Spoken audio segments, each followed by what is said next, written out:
എന്ത്?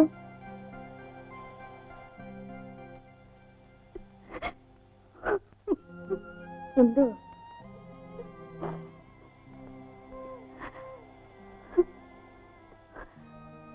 ഇപ്പൊ വന്നു. ഞാനിപ്പോ വന്നേ ഉള്ളൂ. ഞാൻ എന്താ കേട്ടതൊക്കെ?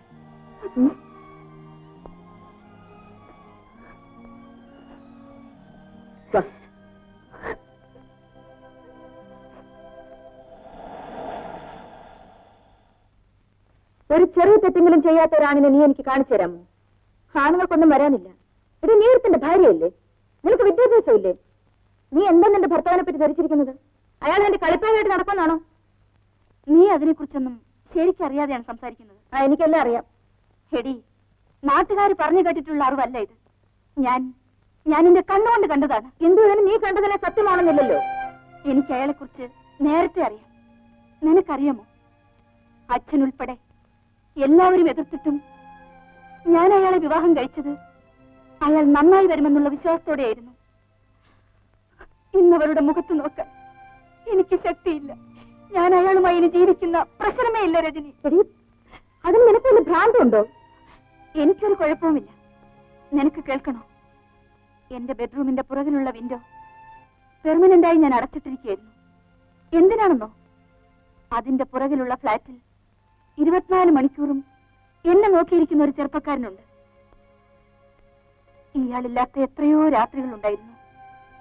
ഞാനൊന്ന് കണ്ണടച്ചാൽ മതി, അയാൾ എന്റെ ബെഡിലായിരിക്കും. എനിക്ക് വാങ്ങാമായിരുന്നല്ലോ. അതാണ് ഞാനും അയാളും തമ്മിലുള്ള വ്യത്യാസം. എനിക്ക് നിന്റെ ന്യായീകരണങ്ങളൊന്നും കേൾക്കണ്ട.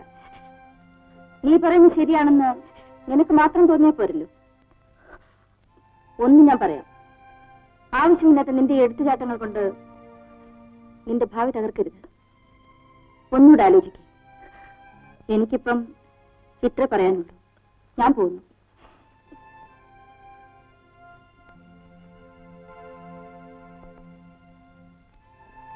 ഓളെ, അവളിങ്ങനെയൊക്കെ പറഞ്ഞിട്ട് വല്ല കാര്യമുണ്ടോ? അച്ഛനാണെങ്കിൽ അവനെ ഈ പഠിക്കകത്ത് കയറ്റതെന്നാ പറഞ്ഞിരിക്കുന്നു. ഞാൻ എന്ത് ചെയ്യും മോളെ? നീ ഇവളോട് എന്ത് പറയാനാണമ്മേ? കൊച്ചുകുട്ടിയെന്നല്ലോ, ഇവളൊരു ഡോക്ടറല്ലേ. അവളുടെ ഇഷ്ടം പോലെ തന്നെ നടക്കട്ടെ. അമ്മ ഒന്നുകൊണ്ടും വിഷമിക്കണ്ട. അവളുടെ ഭാവി നോക്കാൻ അവക്കറിയാം. ഞാൻ വരട്ടെ.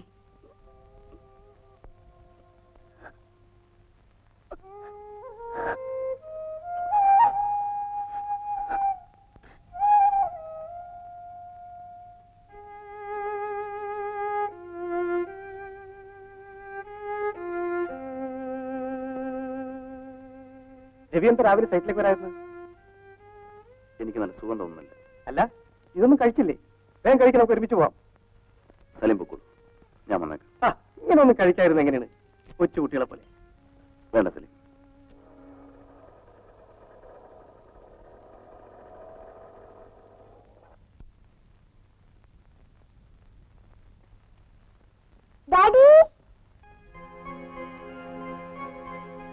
മോളെ, Daddy!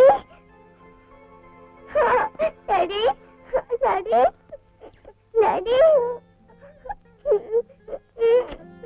Daddy! Daddy! എന്റെ മോൾ കരയാതെ കരയാതെ. മോളെങ്ങനെ വന്നേ? ആന്റീനെ നഴ്സിന്ന് കൂട്ടി വന്നത്. ഡാഡി എന്തെന്നെ കാണാൻ വരട്ടെ? Daddy mummy പിണക്കാണോ? ഡാഡിക്കൊരു പിണക്കമില്ല മോളെ. പിന്നെ എന്റെ മമ്മി ഇങ്ങോട്ട് വരാത്തെ? മോൾ വല്ല കഴിച്ചു? ഇല്ല.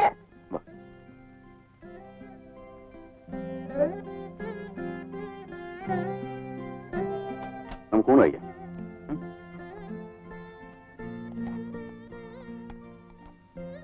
ഞാൻ വിളമ്പ.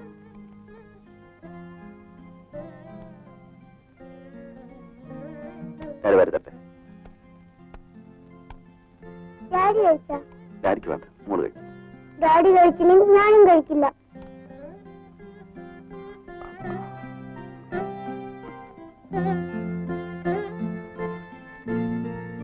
നിന്നേക്കാൾ കൂടുതൽ വർഷം ഈ ഭൂമിയിൽ ജീവിച്ചവനാ ഞാൻ. നിനക്ക് പഠിപ്പുണ്ടാകാം, പക്ഷെ അനുഭവങ്ങൾ മോളേക്കാൾ കൂടുതൽ നിന്റെ അച്ഛനുണ്ട്. അതിനച്ഛാ ഞാൻ പറഞ്ഞത്. നീ ഒന്നും പറയണ്ട. പണ്ട് ഞാൻ പറഞ്ഞത് നീ കേട്ടില്ല. അന്ന് നീ ഈ അച്ഛനെ അനുസരിച്ചിരുന്നെങ്കിൽ ഇന്ന് നിനക്ക് ഈ ഗതി വരില്ലായിരുന്നു. അച്ഛൻ പറയുന്നത് കേൾക്കാൻ ഞാൻ തയ്യാറാണ്. പക്ഷേ കോടതിയിൽ ഒരുപാട് ആളുകളുടെ അവനാണ് നാണക്കേട്. അവൻ നാണം കെടണം. നാട്ടുകാരുടെ മുമ്പിൽ അവൻ തലപൊക്കി നടക്കരുത്. എന്നാലും അച്ഛ, ഒന്നുകിൽ ഞാൻ പറയുന്നത് നീ അനുസരിക്കണം, അതല്ലെങ്കിൽ നിന്റെ ഇഷ്ടം പോലെ ചെയ്തോ. ഇപ്പൊ തന്നെ അവന്റെ അടുത്തേക്ക് പൊയ്ക്കോ. പക്ഷേ പിന്നീട് ഈ വീട്ടിൽ നീ കാലുകുത്തരുത്. ഇങ്ങനൊരു വീടും ഒരച്ഛനും നിനക്കില്ലെന്ന് നീ കരുതിക്കോ. അച്ഛാ, മോളെ, നിന്നെ സ്നേഹിക്കുന്ന ഒരു ഭർത്താവാണ് നിനക്ക് വേണ്ടത്. സ്നേഹം പലർക്കു വേണ്ടി പങ്കിടുന്നവൻ ഒരിക്കലും ഒരു നല്ല ഭർത്താവായിരിക്കില്ല. നീ തറവാടും എനിക്ക് വലുതാണ്.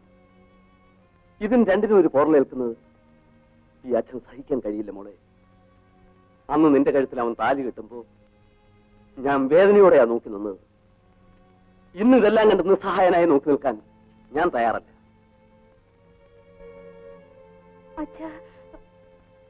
ഞാൻ നിന്റെ കൂട്ടുകാർ രജനിയെ കാണാൻ പോവുക.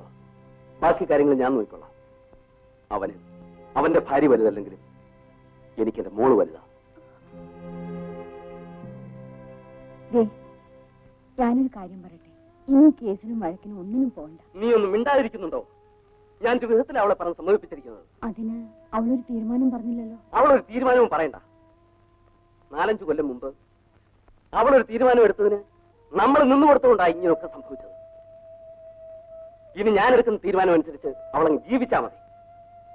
മനുഷ്യൻ തലയുയർത്തി നാട്ടിൽ നടക്കണ്ട. നീ ഇതിന്റെ തന്നെ ഇരിക്കുന്നുള്ളൂ. പുറത്തിറങ്ങി നടക്കുന്നവൻ ഞാനാ.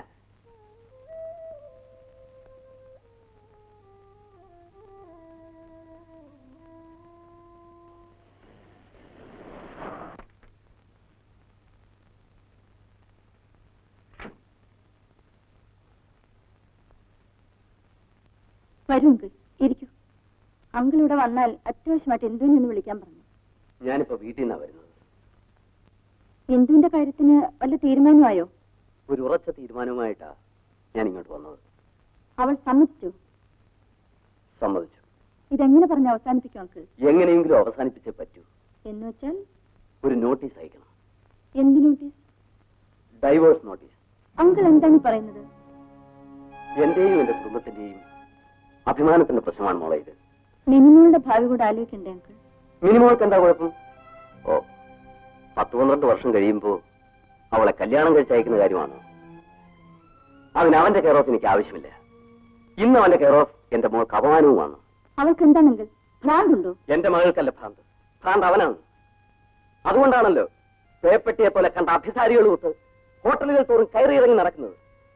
അവൻ എവിടെ വേണമെങ്കിൽ പോയി തുലയട്ടെ, എനിക്കതൊരു പ്രശ്നമല്ല. പക്ഷെ എന്റെ തറവാട്ടിൽ ഇനി അവൻ കാലുകുത്താൻ പാടില്ല. അങ്കിൾ, പെട്ടെന്ന് തീരുമാനം എടുക്കരുത്. ഒന്നുകൂടെ ആലോചിക്കൂ. ഒന്നല്ല 10 പ്രാവശ്യം ആലോചിച്ചിട്ടാണ് ഞാൻ ഈ തീരുമാനമെടുത്തത്. കുടുംബത്തിന്റെ അന്തസ്വാഭിമാനവും ഒക്കെ പോയി മോളെ. ഇനി എന്താലോചിക്കാനാ? കുടുംബത്തിന്റെ അന്തസ്സിന്റെ പ്രശ്നമല്ല ഇത്. ഇന്ദുവിന്റെയും മിനിമോളുടെയും ഭാവിയുടെ പ്രശ്നമാണ്. എന്റെ മോൾക്കൊന്നും സംഭവിക്കാൻ പോകുന്നില്ല. അവളൊന്ന് മൂളിയാൽ മതി. 24 മണിക്കൂറിനകം അവൾക്ക് അനുയോജ്യനായ ഒരുത്തിനെ കൊണ്ട് വിവാഹം കഴിപ്പിക്കാനുള്ള കഴിവ് ഈ മംഗലത്ത് നാരായണൻ നായർക്കുണ്ട്. അതുകൊണ്ട് മോള് വേഗം തന്നെ വിവാഹമോചനത്തിനുള്ള ഒരു നോട്ടീസ് തയ്യാറാക്കുക. അങ്കിൾ, നോ, ഞാനിത് ചെയ്യില്ല. എനിക്കിത് ചെയ്യാൻ കഴിയില്ല. മോളെ, ഇന്ദുവും നീയും വേറെയാണെന്ന് എനിക്ക് തോന്നിയിട്ടില്ല. നിന്റെ ഒരു സഹോദരിക്കാണ് ഇത് സംഭവിച്ചിരിക്കുന്നതെന്ന് കണക്കാക്കി നീ ഇത് ചെയ്യണം. അഥവാ നീ നോട്ടീസ് അയച്ചില്ലെങ്കിൽ ഞാൻ വേറെ ഏതെങ്കിലും ഒരു അഡ്വക്കേറ്റും കൊണ്ട് അയപ്പിക്കേണ്ടി വരും.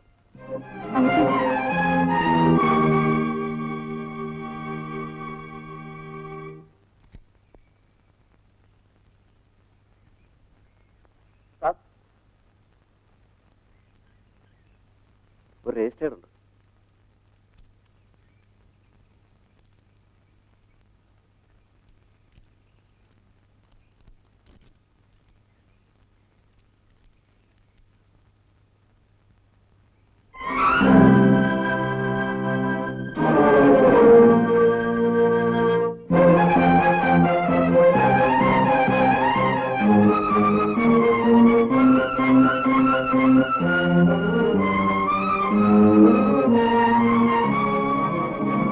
സലീം, സലീം, സലീം, ഇത് കണ്ടോ?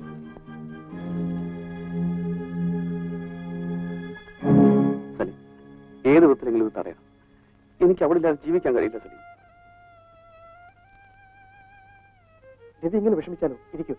ഇല്ല സലീം, നീ എങ്ങനെയെങ്കിലും ഇന്ന് അവളെ കണ്ടത് തടയണം സലീം. ഞാൻ പോവാം. സമാധാനം വരും.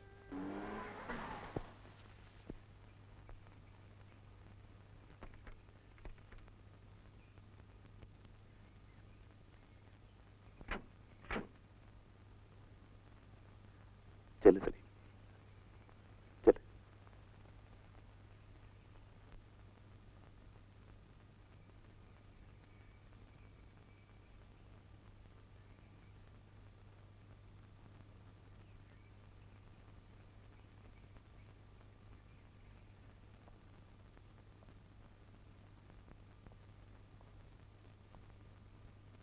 ആരാ?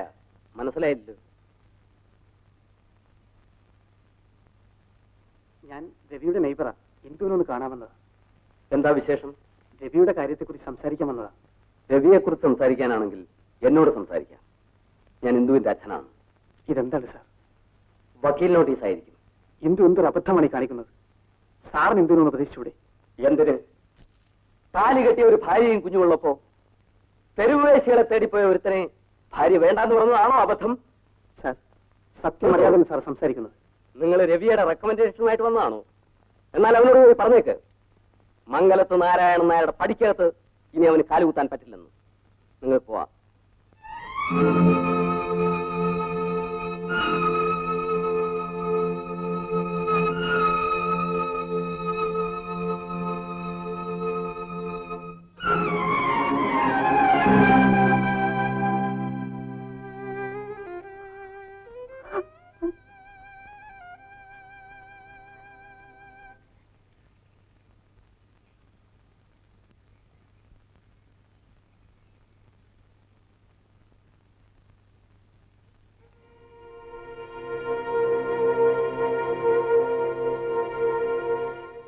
എന്തായി സലീം? I am sorry.